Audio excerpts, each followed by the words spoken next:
All right, Gina, thanks so much. Agencies that are supposed to be protecting at-risk kids are not communicating with each other. That is according to lawmakers looking into why kids are falling through the cracks and ending up murdered. Yeah, a state senator is calling a Department of Child Safety stakeholder meeting at the Capitol to identify problems and look for some solutions. Now, this has come to a head following the murders of 3 kids.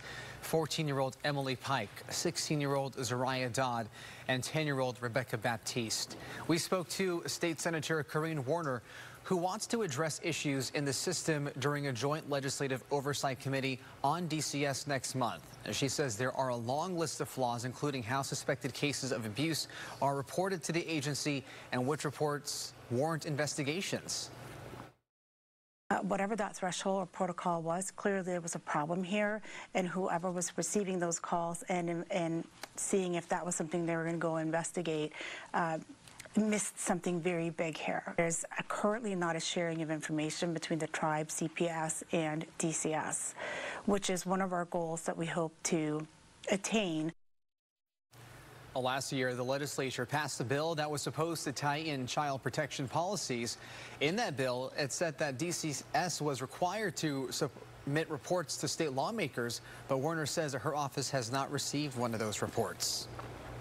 And all new this morning, child advocacy organization leaders are echoing those concerns and pointing to issues in the state welfare system. Reporting is critical to saving victims of child abuse, and leaders say the language in the reports can really be a matter of life or death. So this morning we want to check in live with Elena, who is joining us at the state capitol to explain the push for this change. Elena, good morning.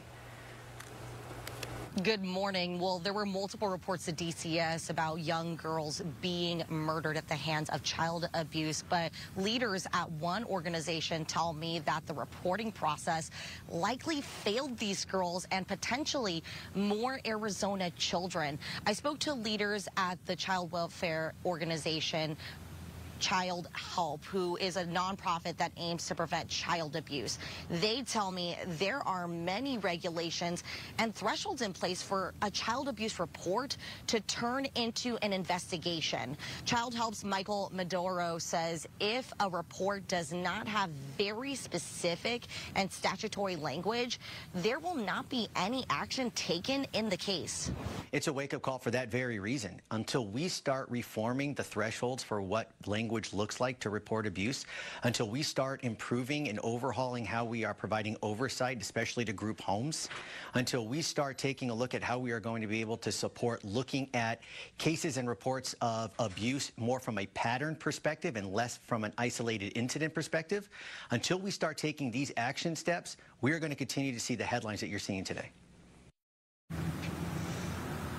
I reached out to the Department of Child Safety for comment, but did not get a response. Maduro tells me that they do not want the community to lose faith in the process of child abuse reports because organizations like Child Help heavily help with that process to make sure that it leads to action. So coming up at 6, I'm going to tell you why it's still very important to know how to make a child abuse report and what organizations to reach out to make sure that it is effective in the next hour, guys. Elena, thank you so much.